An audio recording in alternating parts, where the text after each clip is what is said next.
No! No! You know, I was wondering what my next video was going to be, and then the Jeep came up with a great idea and decided to pop a check engine light. So, first things first when diagnosing a check engine light.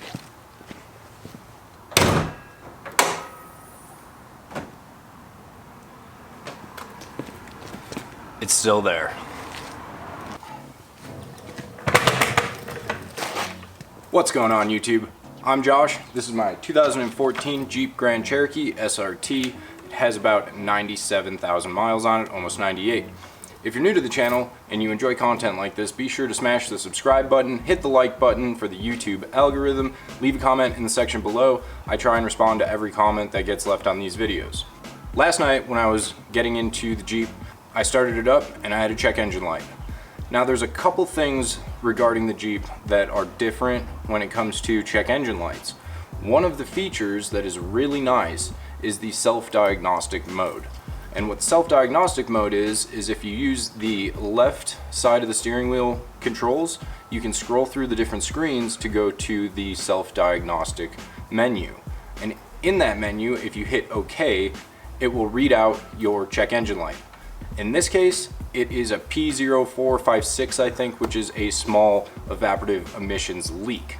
From a mechanical standpoint, if this was a customer's car that came into the shop and I saw this code, the first thing that I would check is the gas cap. Now, unfortunately, with the 2014, I'm assuming 2014 plus Jeep Grand Cherokees, it is a capless system. So there goes the very first thing that you would check. Normally on a system with a cap, you would be looking at the O-ring. There's a rubber O-ring on the inside of the gas cap. Actually, I don't have the keys for the Honda or the Toyota, so there's no way that I can show you this right now. Regardless, the first thing you normally check is that rubber O-ring to see if it's cracked or to see if it's fatigued or any of those types of things. Now, normally on my channel, on this channel, if I get a check engine light, I mean, this is the first one that I've had in almost 50,000 miles, which is a good thing. But normally I would pull it into the garage, I'd hook up a scan tool, and I would start the diagnostic procedure. Unfortunately, for an evaporative emissions leak, such as this, there are a handful of tools that I do not have to properly diagnose this system. Unfortunately, that means that we are going to have to be going to the dealership to have them diagnose it. When diagnosing a vehicle with this fault code, if I was at Porsche or my new job, stay tuned to the end of the video to find out what that is, you would hook up the factory scan tool and you can run an evaporative system test, and the vehicle and the scan tool will perform a test on the system to kind of eliminate the components that are okay and or show you which components have failed. Now, part of that test is using a diagnostic smoke tester. Now, what the evaporative emission system does is it makes sure that the fuel vapor from your fuel tank isn't just released into the atmosphere for emissions reasons. Now, unfortunately, I don't have the Chrysler and or Jeep scan tool to perform that test, and on top of that, I don't have the smoke tester. So that kind of pins me in a corner with this particular check engine light where I'm going to have to go to the dealer. The one tool that I do, however, own is an OBD book. This is just your basic OBD2 scan tool, and it will allow me to clear the code, which is what I'm going to do in this particular situation, and we're going to see how long it takes for the code to come back on. Typically, the Jeep, I believe, will do a self-check on that system once every 2 or 3 drive cycles, so I should know within the week if the check engine light is going to come back or not. Actually, why don't we just go ahead and hook it up and we are going to clear the code. I can kind of show you how this thing works.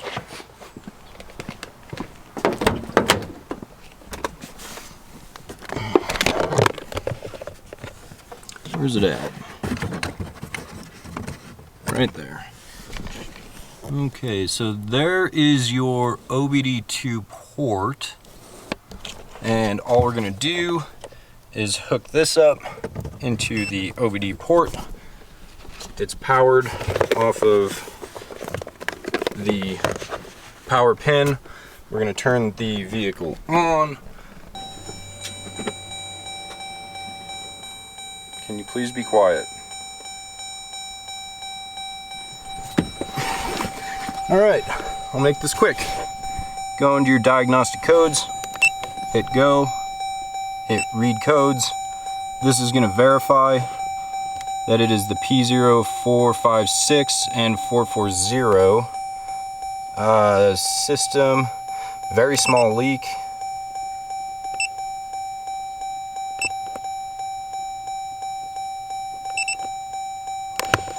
So they're all EVAP codes. We'll go in, erase the code. Are you sure? Yes, DTC has been erased.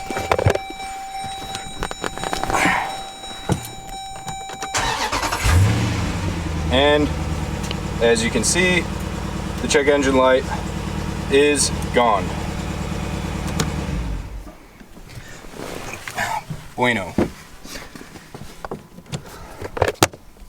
Just to give you guys a quick look, correct me if I'm wrong, but I do believe that this is the test port for the evaporative emissions system. Not 100%, do not quote me on that. However, typically what you would do is you would hook up your smoke tester to a vacuum line in the system, and then you could smoke test it from that, or you could go from like the carbon canister, the charcoal canister on the fuel tank. All right, there you have it. That is the very first check engine light I've ever gotten on the 2014 Jeep Grand Cherokee SRT. Now, moving on, employment updates.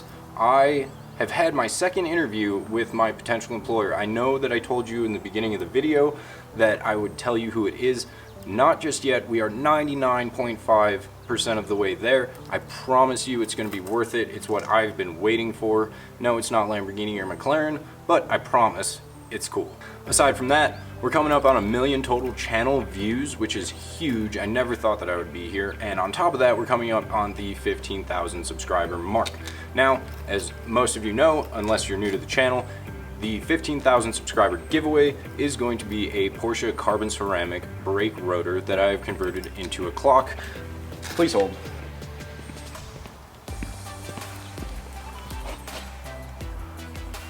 Ran out of batteries. We'll get you new batteries with it. However, this brake rotor goes for about $6,000 brand new. I mean, not as a clock, but it's pretty cool. Check this out.